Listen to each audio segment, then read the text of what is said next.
अच्छा, बहुत अच्छा है कि मेरे आने से पहले आदरणीय रश्मि बहन जी पहुंचे हुए थे। उन्होंने आपको ज्ञान रत्नों से अवश्य सजाया है।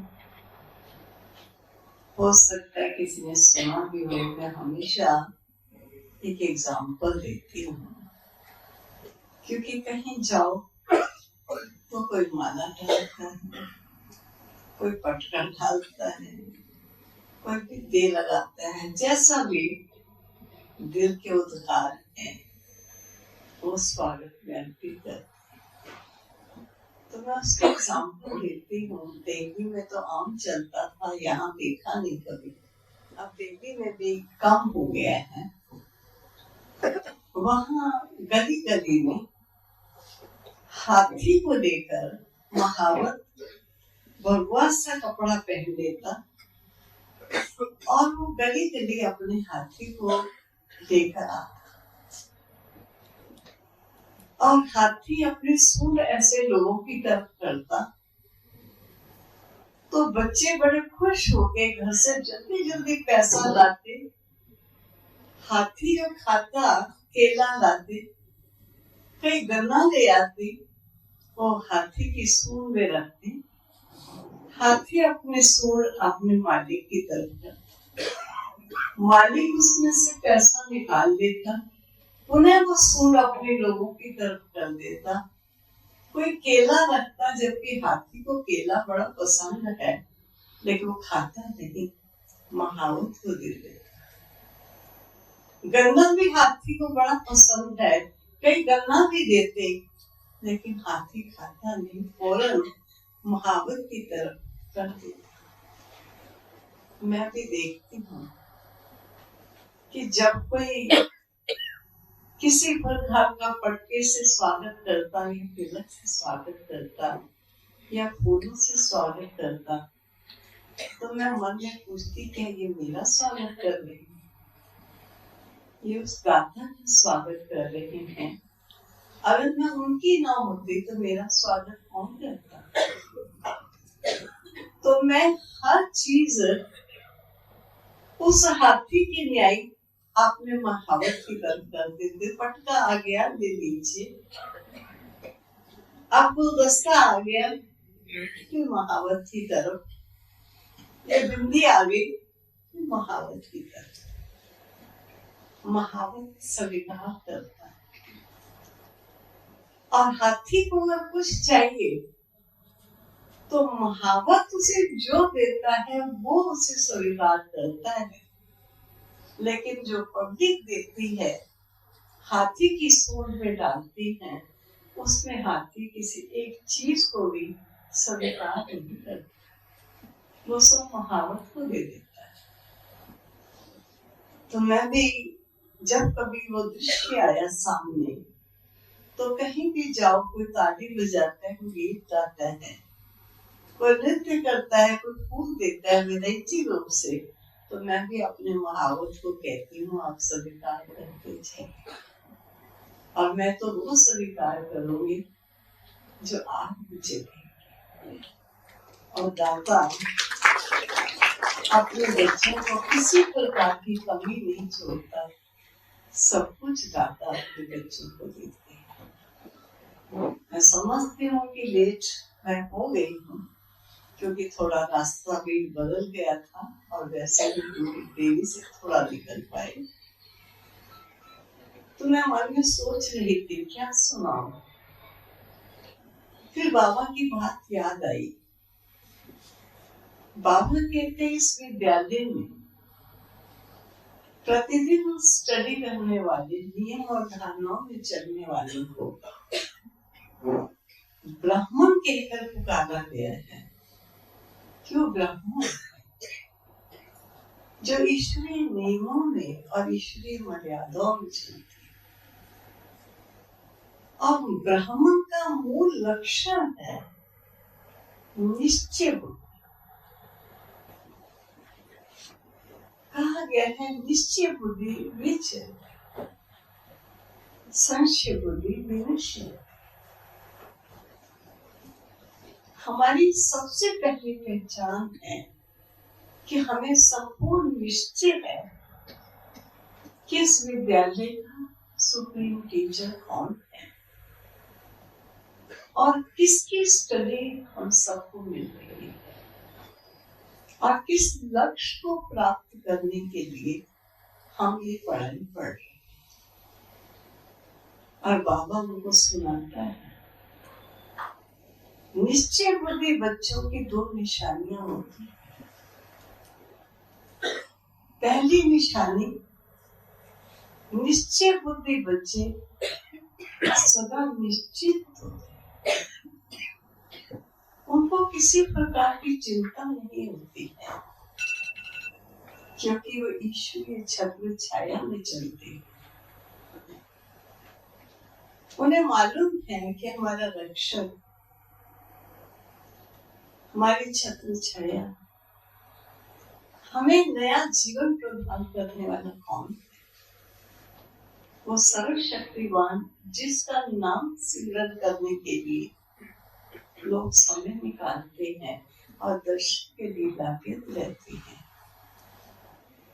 वो हमारा सुप्रीम टीचर बना है। और दूसरी निश्चय बुद्धि बच्चे की निशानी है कि वो निश्चिंत हो गए और निश्चित है, ये उनके मन में पक्का। पहली बार निश्चित, निश्चिंत, दूसरी बात निश्चित। जो हो रहा है ठीक हो रहा है, जो होगा अच्छे से अच्छा पुरुषार्थ करे, जो होगा अच्छा होगा। कभी संशय, नकारात्मक भावना मन में नहीं। ये दो उनकी निशानियां हैं। हम सब इस समय जो बैठे हैं उनमें से कोई नियमित आने वाले होंगे, हो सकता है उसके कोई कभी कभी आने वाले या संपर्क वाले भी होंगे, लेकिन मैं निश्चय बुद्धि बाबा के बच्चों की निशानियां बता रही हूँ। हम स्वयं से चेक कर सकते हैं क्या हम निश्चय बुद्धि बच्चे हैं, क्या सदा निश्चित रहते हैं, कोई छोटी मोटी चिंता हमको नहीं लगती, कुछ होता है हम समझते हैं निश्चित यही होना था जो हुआ है, राइट, आगे बढ़ो, उसकी चिंता या सोच नहीं। अगर इनमें थोड़ी बहुत कमी आती है तो हमारे निश्चय में कमी है। और बाबा ने कहा हुआ है, बहुत गहन बात कही हुई है कि संपूर्ण निश्चय बुद्धि कुल 8 बच्चे निकलते हैं। संपूर्ण निश्चय सहज नहीं, ईश्वर को जानना, मानना और पहचान कर उनकी आज्ञा के फूल वैसे ही चलना। ये बहुत सुंदर बात है और बहुत सरल बात है, लेकिन जहाँ ये सरल है यहाँ वो बड़ी कठिन है। जितने भी सब बाबा के बच्चे चलते हैं सब कहेंगे हमें निश्चय है तभी तो हम चल रहे हैं, लेकिन बाबा कहते हैं निश्चय मानो बाप दादा, दोनों का निश्चय चाहिए, एक का नहीं चाहिए। वो निराकार है, साकार द्वारा अपनी पहचान देते हैं और साकार द्वारा ज्ञान देते हैं। साकार का भी निश्चय चाहिए, वो कौन है, निराकार का भी निश्चय चाहिए, वो कौन। और बिना दोनों के निश्चय से ज्ञान नहीं चल सकते, चलेंगे अधूरे पधूरे चलेंगे।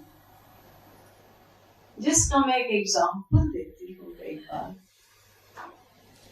मैं बाबा के साथ जब साकार में बाबा थे तो बाबा बॉम्बे में सर्दी के मौसम में या तो दिल्ली में आते थे और या बॉम्बे जाते थे। तो बाबा बॉम्बे में गए और हम 3 कुमारियां थी जिनको आज बाबा ने फोन करके खास बुलाया था कि बच्चे बाबा बॉम्बे आया है, तुम लोग भी आ जाओ, बाबा आपको सारी बॉम्बे दिखाएगा। वो बाबा का राज होगा जो भी है, और बाबा के साथ एक मास रहे। बाबा हमको बहुत जगहों पर भेजता था, सुनाकर ज्ञान, समझाकर ज्ञान, वहां जाओ, वहां ये बातें उनको बताओ, ताकि उनको सत्य ज्ञान की पहचान मिले और ऐसा लगे, क्योंकि बहुत पुरानी बातें हैं। आप छोटी हो, छोटे बच्चों के मुंह से बड़ी सुंदर बातें सुन के कोई भी प्रभावित होता है और तुम जाकर सुना कर आओ। और हम जाते थे और सुना कर आते थे। जो बाबा सिखाता था वो सुनाते थे और जो वहां से रेस्पॉन्स मिलता था वो आकर बताते थे। बाबा हमने सुनाया, उन्होंने ऐसा सुना और ये हमने कहा। एक बार वहां पर एक हॉस्पिटल है, जस्ट लोक हॉस्पिटल, बॉम्बे में प्रसिद्ध हॉस्पिटल है। उसके मालिक काकूमल थे, वो सिंधी थे और बाबा उनसे परिचित थे। तो सरकार बाबा ने हम बच्चियों को कहा, बच्ची जाओ काकूमल को ज्ञान सुना के आओ, बाप सत्य की पहचान देकर। वो बात तो बच्चा है। तो जो बाबा ने हमको समझाया कि उनसे क्या क्या बात करनी है, हमने वही बातें जाकर के उनसे की। उन्होंने बड़े ध्यान से हमारी एक एक बात को सुना और बड़े लक्षित होकर के उस बात को ग्रहण कर रहे। जब सुन लिया तो सुनने के पश्चात हमसे पूछा कि अभी मैं कुछ कह सकता हूँ? तो हमने कहा जी अभी आप कहिए। तो उन्होंने कहा जैसे दादा का, उसने तो दादा ही कहा, दादा का संदेश आपने मुझे सुनाया है, ऐसे मेरा संदेश भी दादा के पास ले जाना और दादा को मेरा संदेश सुना। संदेश क्या था? उनके घर में बहुत बड़ी श्री कृष्ण की फ्रेम की हुई मूर्ति थी, चित्र था, बहुत सुंदर सा चित्र था, बड़ा सा। कहा मैं इनका पुजारी, मैं भक्त हूं इनका, दादा को मेरा संदेश देना, मुझे एक बार इनके दर्शन करना, मैं घुटनों के बल चल करके दादा के पास पहुंच जाऊं, लेकिन मुझे एक बार दर्शन। हमने सुन लिया, जो भी सुनाया, समय पूरा हुआ, हम चले आए। हमने बाबा को आके सुनाया, बाबा हमने ये उनसे बात की और उन्होंने हमको आपके लिए संदेश दिया। तो बाबा ने उनका संदेश सुना, सुनकर बाबा ने यही कहा, ये दिव्य साक्षात्कार कराना ये उसका, ये इसका काम नहीं है। दिव्य साक्षात्कार की चाबी उसके पास है, ये इस साकार के पास है। जैसे हम बच्चों के सामने बाबा ने इतना ही बोला, हमने भी ज्ञान से समझा हुआ था कि दिव्य बुद्धि और दिव्य दृष्टि की चाबी स्वयं सर्वशक्तिवान अपने बच्चों को देता है। तो कहने का ये भाव है कि बाबा हमको बहुत स्थानों पर भेजते थे कि जाओ मेरा पैगाम। तो हम बाबा का पैगाम देना चाहते। रोज मॉर्निंग क्लास से पहले बाबा गार्डन में जाते थे और जो हम पहले 3-4 चीजों तैयार पहले हो जाए वो बाबा के साथ गार्डन में जाए। बस जल्दी जल्दी तैयार होने की कोशिश करना ताकि हम बाबा के साथ सुबह बगीचे में जाए। तो हम एक बगीचे में जाते थे, वहां 2 गार्डन थे। एक नेहरू गार्डन कहलाता था, एक हैंगिंग गार्डन, आमने सामने थे। तो कभी उस गार्डन में कभी इस गार्डन में, तो 2 गाड़ियां जाती थी तो बाबा के साथ हम जाते। तो एक दिन हमने क्या देखा कि बाबा हम बच्चों के साथ खड़े होकर के ज्ञान की कुछ बातें सुना रहे।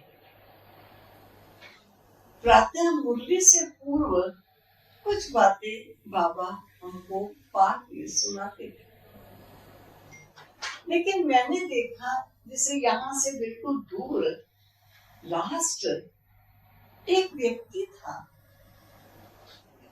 ऐसी गैलरी सी बनी थी, वहां पर वो लोटे पानी की लेकर के हाथ में खड़े थे और सूर्य को जल दे रहे। तो मैंने एक दिन देखा, दूसरे दिन फिर देखा, उनका भी आने का वही टाइम था, हमारा भी पार्क में जाने का वही टाइम था। तो मुझे उस व्यक्ति पर बड़ा रहम आया कि वास्तव में देखा जाए ज्ञान सूर्य यहाँ खड़ा हमको ज्ञान सुना रहा है और ये उस सूर्य को भगवान समझकर उन्हें पानी की रोटी दे रहे हैं। तो मैंने बाबा से कहा, बाबा ये सामने व्यक्ति सूर्य को जल देता है, मैं इसको जाकर ज्ञान सूर्य की पहचान दूं कि ज्ञान सूर्य कौन है। तो बाबा ने बड़े प्यार से मेरी तरफ देख कर कहा, बच्ची रहने दीजिए, छोड़, तीनों कालों का जानने वाला है, हमको कहता है उस काम द्वारा रहने दो। लेकिन मनुष्य बुद्धि है तो हमारा बार बार जब भी जाए तो मेरा ध्यान उसी की तरफ जाता था। वो अभी भी खड़ा पानी दे रहा है और हम ज्ञान सूर्य से ज्ञान सुन रहे और वो जल पी रहा है। लेकिन बाबा ने कहा रहने दो, तो हमने रहने दिया। अभी 2-3 दिन ही हुए, मैं समझते 3rd डे था, हमने क्या देखा कि उसने अपनी पानी की रोटी जहां खड़ा था वहीं रख दी और रख के बड़े तेजी के कदमों से वो बाबा की तरफ बढ़ता चला रहा था और मैं देख रही थी और बढ़ता हुआ आया और आके बाबा के चरणों में गिर गया। तो बाबा ने उसको दोनों कंधों से पकड़ा और अपने गले लगा। मैं बहुत खुश थी कि सब तो बाबा से ज्ञान सुन लेगा। बाबा के गले जब लगा तो जैसे किसी को आंसू आते हैं तो आवाज थोड़ा लगता है ऐसा है कि कुछ हो रहा है। तो बाबा ने उसकी गर्दन को ऐसे से ऐसे किया, ऐसे करके अपना रुमाल निकाल के उसकी आंखें पोंछ दी। जब उनकी आंखें पोंछी तो वो बाबा को देखता है, ऐसा देख के चला गया, जहां खड़ा था वहीं चला। हमारा भी समय हो गया, हम सब बाहर निकल आए। वो भी जरूर कुछ देर के बाद निकलेगा, लेकिन बाबा ने एक बच्चे को कहा, बच्चे तुम ठहरो और उस बच्चे से पूछ के आना कि वो बाबा के चरणों में क्यों गिरा और उसको आंसू क्यों आए। तो भाई ने पूछा और आके बाबा को बताया कि बाबा मैंने जब उससे पूछा तो उसने कहा कि मैं बहुत समय से विष्णु भगवान को उपासक रह चुका और आज भी सूर्य देव की विष्णु रूप समझ के मैं उनकी पूजा करता हूँ और मुझे विष्णु भगवान के मुझे दर्शन हुए उनसे, और जब मुझे दर्शन हुए तो मैं बड़ी तेजी के कदमों से उनके चरणों पर आकर गिर गया और उनके गले लगने पर मुझे बड़े प्रेम के आंसू आए। तो भाई ने कहा कि वो फलां स्थान पर ठहरे हुए हैं, आपको कभी समय हो तो आइए, आपके ज्ञान से। तो उसने आगे से क्या उत्तर दिया, मुझे ज्ञान नहीं चाहिए, मुझे मेरे भगवान के दर्शन चाहिए थे, वो मुझे दर्शन, मुझे और कुछ नहीं चाहिए। कारण क्या था कि जब बाबा ने उसके गर्दन को ऐसे किया और उसकी आंखें पोछी तो जरूर उसने साधारण बाबा के उस रूप को देखा। जब उसने साक्षात्कार में विष्णु देखा तो चरणों पर गिरा, और जब उन्हें वो साधारण रूप देखा तो देखा ये तो कोई और है, तो चल गई। तो मैंने कहा है साक्षात्कार भी हो, लेकिन जब तक दोनों का निश्चय नहीं हो, साकार कौन है निराकार क्या है, तब तक निश्चय बुद्धि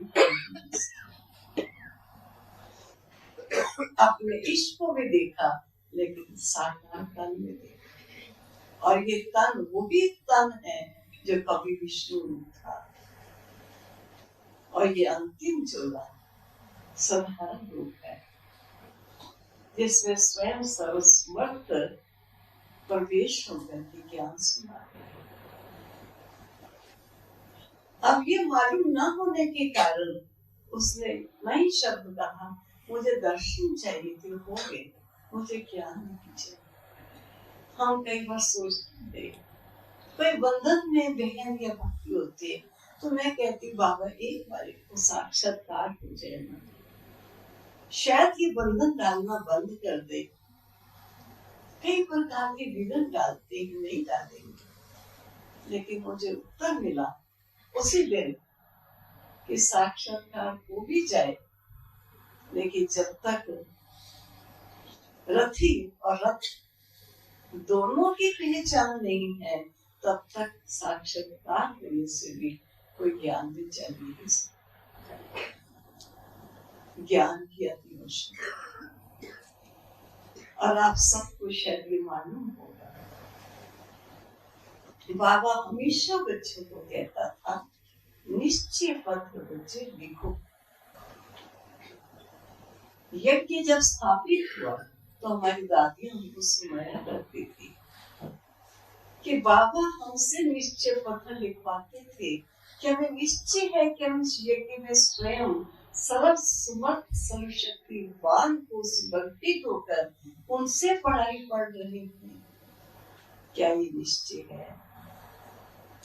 इतना ही नहीं, जो भी ज्ञान सुना रहे हैं एक एक बात का निश्चय, ऐसा नहीं है तो इसका ना सही नहीं, अच्छे से निश्चय हो, सत्य जो बता रहा है वो सब बातें सत्य। और बाबा निश्चय पत्र बच्चों से लिखवाते थे। एक बार तो बाबा ने हर बच्चे से यज्ञ में 108 बार निश्चय पत्र लिखवाया और कहा एक निश्चय पत्र दूसरे निश्चय पत्र से मेल नहीं खाना चाहिए, ऐसा ना कॉपी निकालना, अलग जो हृदय के प्यार से जिसमें से लिख सकते हो लिखो। तो बच्चों ने 108 बार निश्चय पत्र लिखकर दिया, और जब सेवाएं प्रारंभ हुई तो सेवाओं के समय हमको भी निश्चय पत्र लिखने के लिए कहा जाता था, और जब हम सेवा केंद्र पर सेवाएं करनी शुरू हो गए, तब बाबा कहता था निश्चय पत्र लिखवा कर भेजो। हम क्लास के भाई बहनों से निश्चय पत्र लिखवाते थे। डायरियों की डायरियां बाबा के पास भेजा करते। बाबा कहते थे बहुत जरूरी है, अगर निश्चय नहीं है तो ये समझो कि मटका है लेकिन उसमें छिद्र है, जिसमें सारा जल बह जाएगा। ज्ञान सुनेंगे लेकिन धारण नहीं होगा। बच्चे निश्चय होना बहुत जरूरी है। और मैं एक बार की बात सुनाती हूँ। एक बार बाबा के अव्यक्त होने पर हमारी दादियों ने भी लिखवाया, कहा कि सभी से निश्चय पत्र लिखवाओ, सभी निश्चय पत्र लिखकर भेजो। तो मेरे मन में आया, हमने जीवन को, अपना जीवन ईश्वर को अर्पित कर दिया, सर्वस्व संबंध उस दाता से जोड़ लिए, जीवन ही उनके लिए है, अब हमको क्या निश्चय पत्र लिखने की जरूरत है।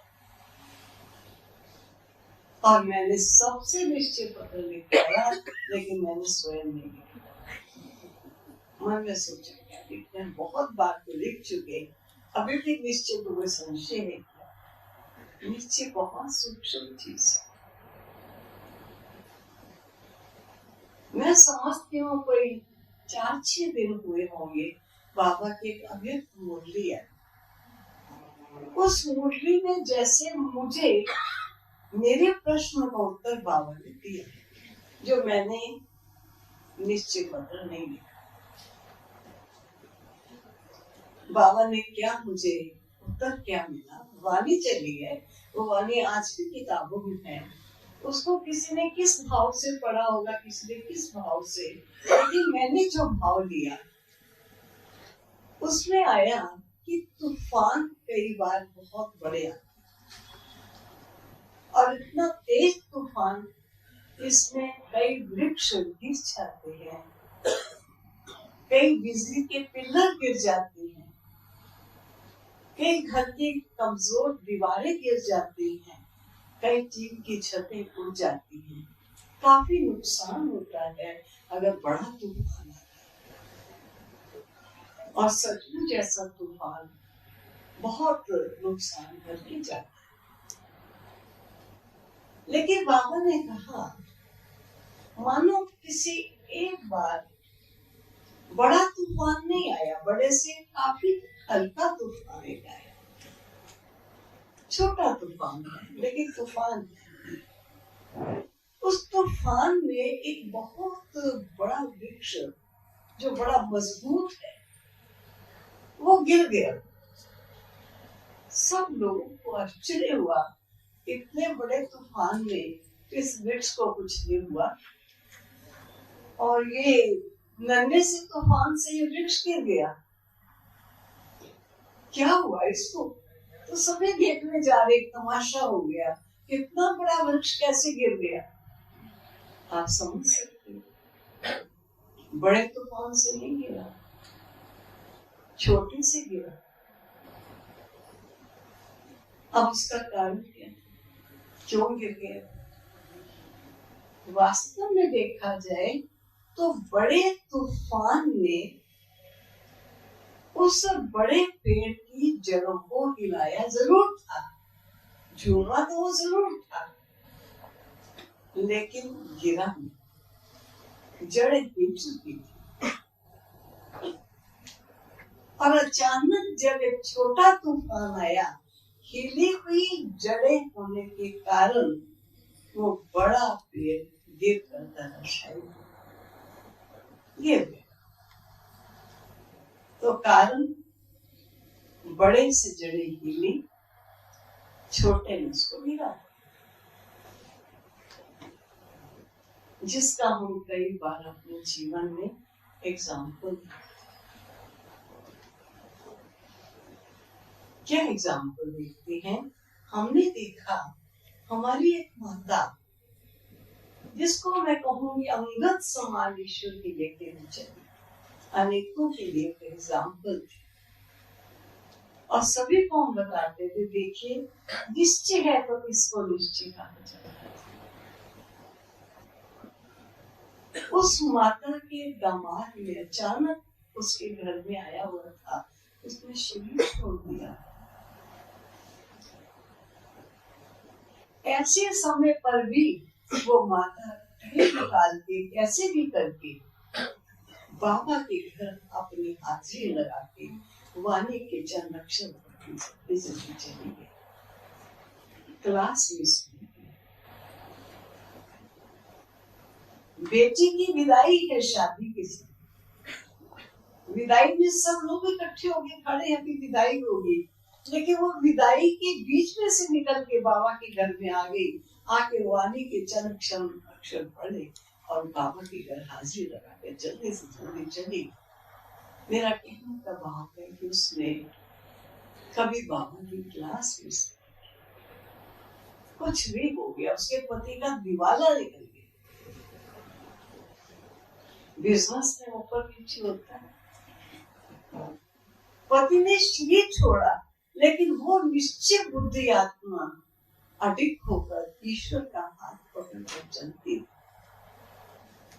और बेटे ने कहा, मम्मी अभी हम बिजनेस को ऊपर शिफ्ट करना चाहते हैं, तो यहाँ से दूसरी जगह पर जाके ही मैं बिजनेस सेटअप कर सकता हूँ, इसलिए हम वहां जाएंगे। तो माँ ने कहा ठीक है बेटा, क्योंकि अब वो बच्चों पर आधारित थी। तो बेटा दूसरी जगह चला गया और हमें पता चला अपना जगह ये जा रही है। तो हमको बहुत था कि निश्चय बुद्धि आत्मा एक पिलर है, एग्जाम्पल है, लेकिन उसको जाना ही पड़ेगा, उसका बेटा जब जा रहा है। तो हमने वहां की बहन को देखा कि वो हमारी माता जो महारथी है, महान विभूति है, निश्चय की अटूट पुतली है। आप उसकी स्थूल सूक्ष्म खातिरी करना, वो आपके पास आएंगे। उस सेंटर की बहन का 8 दिन के बाद, उस समय तो पत्री होते थे, एक पोस्ट कार्ड आ गया कि दीदी आपने जिसके लिए लिखा था वो माता तो आई थी। चले हुआ 8 दिन हो गए गए हुए और अभी तक वो सेंटर में नहीं गई, जिसने अपने घर में मरे हुए दामाद को पड़ा छोड़कर भी हाजिरी लगाने आई। बेटी की विदाई का टाइम नहीं देखा तब भी चली आई, और आज दूरी थोड़ी सी हो गई और वो सेंटर नहीं गई। हमने फोन करके पूछा, दीदी आपको मालूम है सामान इतना पैक करके इतना पुराना सामान ले रहा है, उसको डिसमेंटल करना, खोलना, लगाना टाइम लगता है, इसमें मुझे टाइम नहीं मिला। ठीक है भी हो गया, टाइम नहीं मिला होगा, बिजी तो होगी। फिर 8-10 दिन हो गए, पता चला अभी भी नहीं गए। फिर हमने फोन करके पूछा, तो आगे से उत्तर देती है, दीदी मेरे पास 2 गठड़ियां वाहियों की भरी हुई है, मेरी डायरियों की भरी हुई है। मैं समझती हूँ पहले वो तो पढ़ के जीवन में धारण करूं, फिर मैं और ये निश्चय बुद्धि के बोल है, ये तो संशय बुद्धि है। जिसने ईश्वर के महावाक्य एक दिन में विश किए, वो आज ऐसा शब्द कहेगा, ऐसा कैसे होगा? अब आप समझ सकते हैं, बड़ा पेड़ मजबूत, तूफान बहुत आए, गिरा नहीं, जरूर है उसकी जड़ें उन परिस्थितियों के कारण समय की भी जरूरत, वो किसी को दिखाई नहीं दी, ना उसने बताया, लेकिन अंदर ही अंदर ये चलता है, बाबा मैं तेरे सिवाय किसी को अपना नहीं मानती, लेकिन तुमने मुझे सहयोग नहीं दिया, तुमने बाबा मेरी मदद नहीं की। ये सूक्ष्म संक्षेप आत्मा के अंदर ही अंदर उसकी अवस्था को हिला। बाबा ठीक है, ड्रामा कैसा भी है, लेकिन ड्रामा का हर दृश्य मैंने साक्षियों में देखा, लेकिन आपने मुझे साथ नहीं दिया। एक टाइम पर टाइम उसके मन में कई संकल्प जरूर आए, और उन संकल्प की तूफान ने उसकी जड़ों को निश्चित स्थिति को हिलाया। अब थोड़ी सी दूरी हो गई, घर थोड़ा दूर है सेंटर से, सेंटर चेंज हो गया। अब शब्द क्या है, डिसमेंटल करना है सामान। वानियां तो बहुत बड़ी हैं, पहले वो तो धारण कर लूं, जो ज्ञान लिखा है वो तो पहले देख लूं। देखिए ये शब्द क्या है। तो बाबा कहते बच्चे, समय प्रति समय निश्चय पत्र लिखना बहुत जरूरी है। ये मुझे उत्तर मिला। मैं कहूँ मैं तो बड़ी निश्चय बुद्धि हूँ, मैंने तो बाबा को अपना बना लिया, बाबा ने मुझको अपना बना लिया, मैंने जीवन प्रभु के अर्पित कर दिया, सर्वसंबंध उनसे जोड़ लिए। लेकिन समय प्रति समय परिस्थितियां भी आती हैं, कई तूफान आते हैं, कई प्रकार की व्याधि आती है, कई प्रकार के संस्कारों के टकराव आते हैं। पता नहीं किस समय कौन सा संकल्प कमजोर भी उठ सकता है। तो बाबा मुझे को कहता है बच्चे, निश्चय पत्र लिखना बहुत जरूरी है। आज आप कहेंगे क्या बाबा निश्चय पत्र हम लिखेंगे तो बाबा हमारा पढ़ेगा?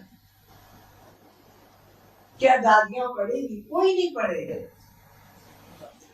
बाबा कहते हैं आज भी ये समझो, जैसे पहले समाचार देते थे वैसे सब समाचार 2 बजे लिखत कागज दादियों के हाथ में आता था, लिखत कागज चाहे ब्रह्मा बाबा के हाथ में आता था, लेकिन लिखने से पहले जब आपके मन में जो भावनाएं आती हैं वो मेरे पास आ जाती, मैं वो भावनाओं को कर लेता हूँ, और वो आज भी है। आप अपने घर में इतना सा एक पेपर, एक लेटर बॉक्स टाइप बना लो, चाहे उस पर ताली लगा दो, समय प्रति समय अपना निश्चय पत्र लिख कर उसमें डालो। किसी बात पे कभी भी मुझे कोई संशय तो नहीं है। अगर कोई थोड़ा बहुत संशय आता है तो निमित्त बहन को अपने मन की बात बता करके उसका हल ले लीजिए। ऐसा नहीं चलो चलता है, ये बात तो मेरी बुद्धि में बैठती नहीं है कि चलता है, चलता नहीं, चलाना नहीं है मुझे, चलान कट जाएगा। मुझे समझ निश्चय बुद्धि बनना। जगदीश ठाकुर जी हमारे ज्ञान में चले, और जब उनको ये पता चला कि भगवान धरा पर आए हैं और स्वयं ज्ञान सागर ज्ञान दे रहे हैं, जबकि उनको पहले बताया नहीं गया, क्योंकि काफी प्रश्न करते थे और प्रश्न समझने के लिए करते थे। तो उन्होंने कहा कि मुझे पता चला है कि स्वयं सर्वसमर्थ सर्वशक्तिमान धरा पर आके सर्व गीता ज्ञान सुना रहा है, और मैं वहां उनसे डायरेक्ट मिलने नहीं गया, प्लीज ये ग्रुप जा रहा है, मुझे उनके साथ भेजो। तो उनको नहीं, तो बहन ने बड़ी दीदी हमारे जो एडमिनिस्ट्रेटिव हेड थे उस समय, उनसे पूछा कि बहुत इच्छा प्रकट कर रहे हैं जगदीश दादा जी, जो कि बहुत सारा साहित्य लेने का लिखा कि मैं भी माउंट आबू जाऊं, बिल्कुल जब नए नए थे। तो बड़ी दीदी ने कहा नहीं, ये बहुत प्रश्न पूछते हैं, ये तो जाएंगे तो बाबा से प्रश्न पूछते रहेंगे, इनको नहीं मधुबन भेजो। लेकिन उन्होंने कहा कि आप कैसे भी करके प्लीज मुझे कीजिए। तो बड़ी दीदी ने कहा इसको कहो 108 बार निश्चय पत्र लिखा है, और कल सुबह 9:20 की ट्रेन है, शाम को 5 बजे ये बात कही। कहाँ मिला? घर गए, उस समय टीचर्स ट्रेनिंग कॉलेज के प्रिंसिपल थे सोनीपत में। वो अपने कॉलेज में गए, सब अपने हिसाब किताब ठीक करके रिस्पॉन्सिबिलिटी लेके पेरेंट्स उनके आर्य समाज को मानने वाले थे, उनको संतुष्ट करके अपनी तैयारी करके लिख करके थोड़ा जो भी लिखा, सारी रात जागरण करके वो सुबह टाइम से पहुंच गए और पहुंचकर अपनी टीचर को कहा ये लो निश्चय पत्र। वो बड़ी खुश हो गई, निश्चय पत्र लिखकर ले आए। हमारे दीदी बड़े बहुत शूर बुद्धि थे, बहुत जल्दी बात को समझते थे, तो उन्होंने निश्चय पत्र पकड़ा, कुछ संशय लगा, उन्होंने निश्चय पत्र गिनती की तो 27 निश्चय पत्र। तो कहा पूछ, ये तो 27 है, 108 लिखने को कहा था, जब तक 108 में कैसे भेजेगी? तो कहा भैया वो दादी जो उनको अटेंड करती थी, ये तो 27 है, 108 नहीं है। तो उसने कहा प्लीज आप इसको एक पन्ना मोड़ के बैक साइड में लिखा हुआ देखिए। उसमें लिखा हुआ था एक निश्चय पत्र को कृपया 4 बार पढ़िए। तो 27 को अगर 4 बार लेके को पढ़ेंगे तो 108। तो थे तो चतुर, बुद्धिमान भी थे, क्योंकि कहा कि मैं 27 ही लिख पाया, मैं अगर 108 लिख सकता तो मैं जरूर लिखता, सारी रात जागरण किया, मैं तब भी पूरा नहीं कर पाया। और ये भी कहा डिफरेंट होना चाहिए एक से दूसरा, ऐसा ना हो कि कहीं कॉपी करके लिया। तो मेरा ये कहने का भाव है, क्योंकि मैं समझती हूँ टाइम मुझे कुछ नहीं दिया, मैं भी बोलती जा रही हूँ, आपको भी अपने घरों में जाना होगा। तो निश्चय बहुत जरूरी चीज है। ज्ञान में चलते हैं जब हमको पता है कि हम आत्मा है, नाशवान शरीर नहीं है, ये 5 तत्वों का बना हुआ चूल्हा है, आज है कल अपने हाथों से जला देते हैं, इसकी कोई वैल्यू नहीं है। और वैल्यूएबल हीरा जब निकल जाता है, कौन इस शरीर को 4 दिन में रखना चाहते हैं?